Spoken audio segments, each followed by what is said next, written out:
Olá, bem-vindos à nossa análise de hoje. Nós vamos mergulhar de cabeça em um dos confrontos teológicos mais inteligentes e densos de todo o Evangelho. É um momento em que a mais pura lógica humana tenta, de todas as formas, desmentir uma promessa divina. Vamos juntos desvendar esse texto.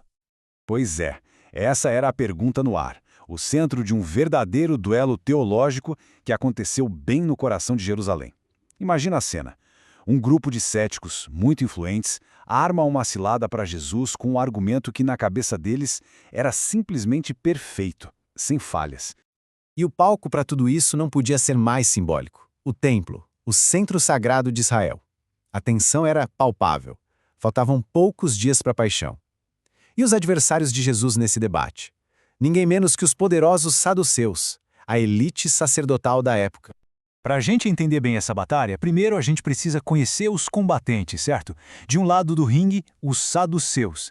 Pensa neles como a elite conservadora, super literalista. Para eles, só valia o que estava escrito nos primeiros 5 livros de Moisés, a Torá, e ponto final.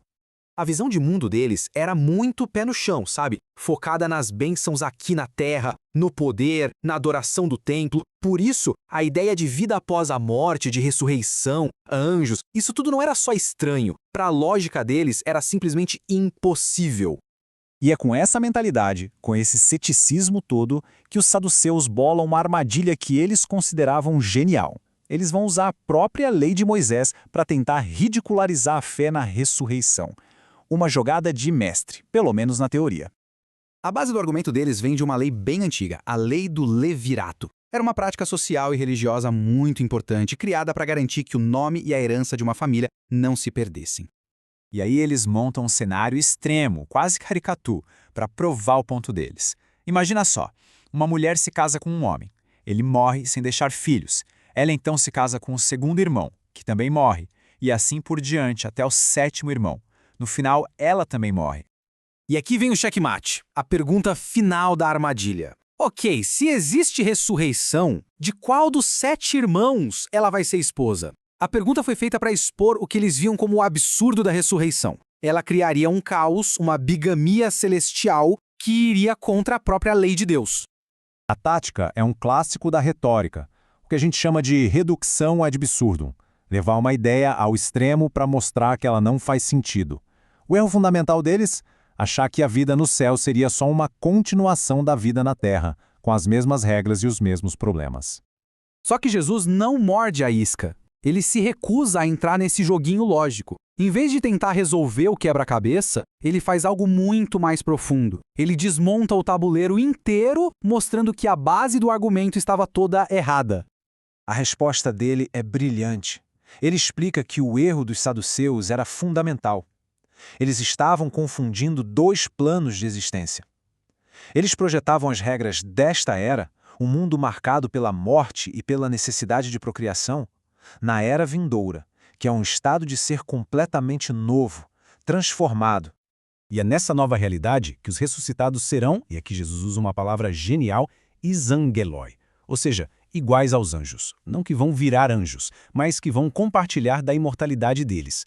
E o mais interessante aqui, com essa palavra, Jesus refuta não só a ideia sobre o casamento, mas também a negação dos próprios anjos pelos saduceus. Foi um golpe duplo. Então, essa nova vida não é definida por instituições terrenas, ela é definida pelo que ela transcende. O ciclo de morte e reprodução que rege a nossa vida aqui é substituído por uma relação direta, eterna, de filiação com Deus. Ser filho da ressurreição é ser gerado por uma nova vida diretamente por Deus. E depois de corrigir a visão deles sobre o ser humano e a vida eterna, Jesus vira o jogo. Ele parte para o ataque e o mais incrível, usando o único texto que eles aceitavam como autoridade, o Pentateuco, para provar que eles estavam completamente enganados. Eles os leva de volta para um momento icônico, a passagem da sarça ardente no livro do Êxodo. Aquele momento em que Deus fala com Moisés séculos depois que os grandes patriarcas já tinham morrido. E aqui está a chave de tudo, a sutileza que muda o jogo. Deus não diz a Moisés, eu fui o Deus de Abraão, de Isaque e de Jacó. Não, ele diz eu sou. O verbo está no presente. A identidade de Deus está ligada a um relacionamento vivo, atual, com os patriarcas. Se Deus se define por essa relação, eles têm que estar vivos para ele. E isso escancara o erro de perspectiva deles. Para os saduceus, a aliança com Deus era uma memória histórica, uma relação que a morte encerrava. Jesus mostra que não. A aliança com o Deus da vida, um vínculo que nem a morte consegue quebrar. A fidelidade de Deus é, em si, a garantia da nossa vida eterna. O impacto desse argumento é imediato e avassalador. A dinâmica de poder ali no templo muda completamente. Os saduceus ficam em silêncio absoluto. E os seus rivais, os fariseus, que estavam assistindo a tudo, não conseguem se conter e elogiam Jesus abertamente.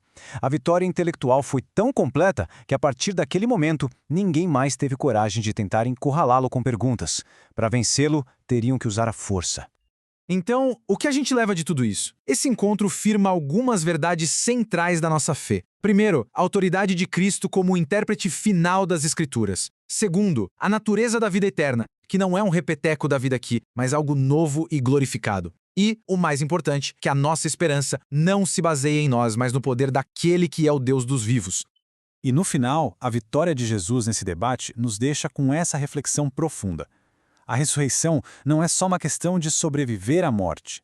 É, acima de tudo, uma questão de confiar num Deus para quem ninguém nunca está perdido de verdade, porque para Ele, todos, absolutamente todos, estão vivos.